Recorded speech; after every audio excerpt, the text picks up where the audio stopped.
more frankly, to support them and their employees. Nobody's ever done what we've done. Likewise, I had calls during the week with all sorts of representatives and systems like the hospital system.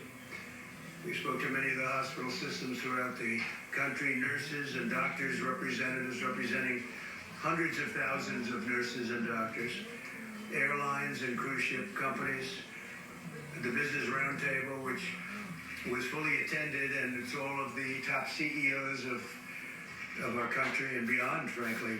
The businessmen of, really, these are world-styled businessmen. These are businessmen that control the biggest companies in the world.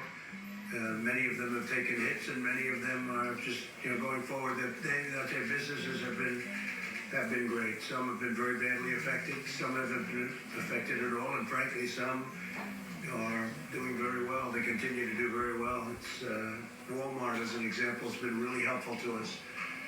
Doug McMillon, head of Walmart, really helpful to us, and I assume they're doing pretty well because people are certainly buying more than even a clip at Christmas by substantial numbers. Pretty amazing, but they're doing incredibly.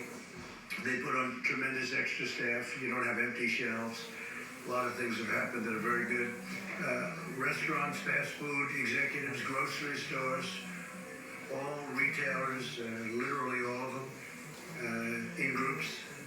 And we spoke with the G7 leaders at length, as you know. You probably know about that. Spoke to many of the governors, spoke to almost all of the governors at conference calls, and many of the governors individually. And very importantly, the religious leaders. We had a great conversation yesterday, the Vice President and myself, with the religious leaders of our country, many of the religious leaders, and we've had a number of them during the course of the last 2 weeks, actually. But yesterday we had a very significant call with the religious leaders of our country. I signed legislation providing American workers with paid sick leave and paid family medical leave at no cost to employers, and free testing for those who need it. The testing is going very well, and the Admiral will speak to that along with Tony.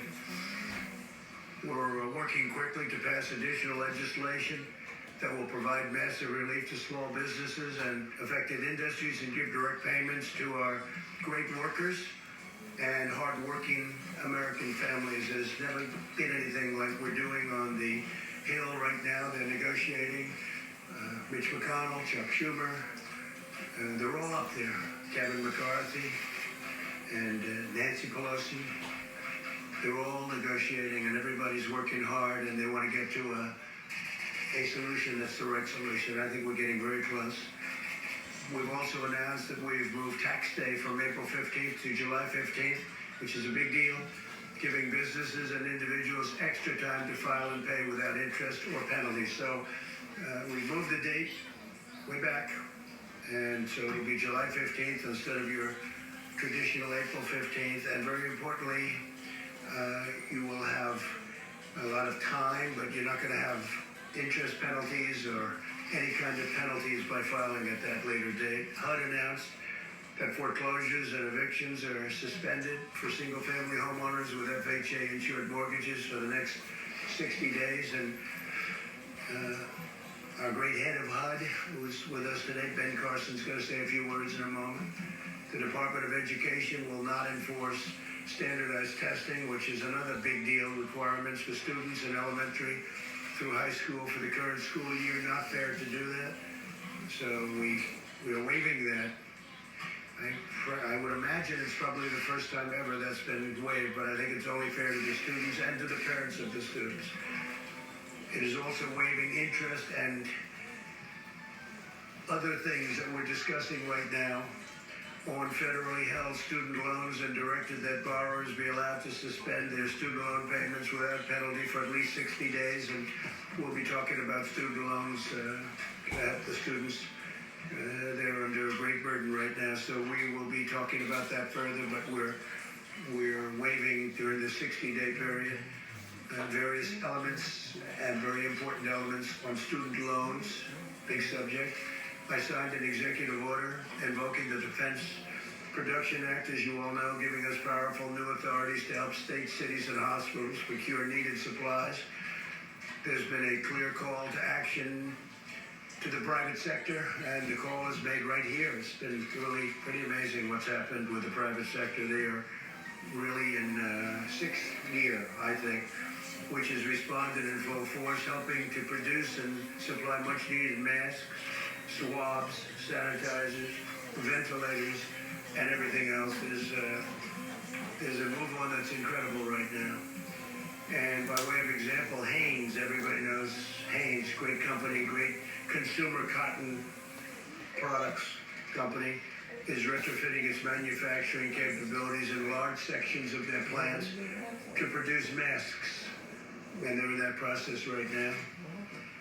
And in my direction, the FDA has taken rapid steps to make these items available for medical use right now. I mean, most excitingly to me is what the FDA has done in order to get possibly a very successful number, it's not just one or two, number of therapeutics, medicines that can help people that are already sick, help people not get sick. And obviously you know about the vaccine, and Tony will discuss that a little bit later, but the vaccine is moving along. But this is something that right now, this is what it's incredible. And what the FDA has done, and Dr. Stephen Hahn, who's highly respected, came as just a highly respected man. He's been fantastic. He's only been here for a couple of months, and he's gotten thrown into the swim of it, and he's really standing up. But the FDA has really moved the mountains. I said it this morning. They moved mountains to get approvals on things that maybe work. We'll find out very soon. It won't take long. An example of the Pernod Ricard, which is, this is really an example where we're repurposing alcohol. They went out and repurposed their alcohol production capabilities in Arkansas, Kentucky, Texas, and West Virginia to make hand sanitizer. That's a big difference. And they've been unbelievable. They really, Pernod Ricard, their first delivery will be on Tuesday. It's going to go to various states. They're going to start, I think, in New York, and they're going to work their way around. They're making a tremendous amount of hand sanitizer at a very high level, too, by the way. We've activated the National Response Coordination Center to level 1. That's your highest level. This is the nerve center of all of our government response to crisis, and it's coordinating very closely with our nation's governors. Many of you were at the call yesterday with the governors, and I think you can see the relationship, and we've had numerous calls with governors, by the way, but the relationships are pretty amazing. They're loving what we're doing, and the coordination between the federal government and the governors, states, and even local has been pretty incredible. FEMA Administrator Pete Gaynor, who is with us, will soon be providing you with an update on the center's operations, and FEMA's been incredible. We got them involved last week, very much involved, and now they're involved nationwide. We've dramatically expanded telehealth so Americans can see a doctor without leaving home, something which more and more people are using, and now they're really using it, and now the ones that are using it are loving it.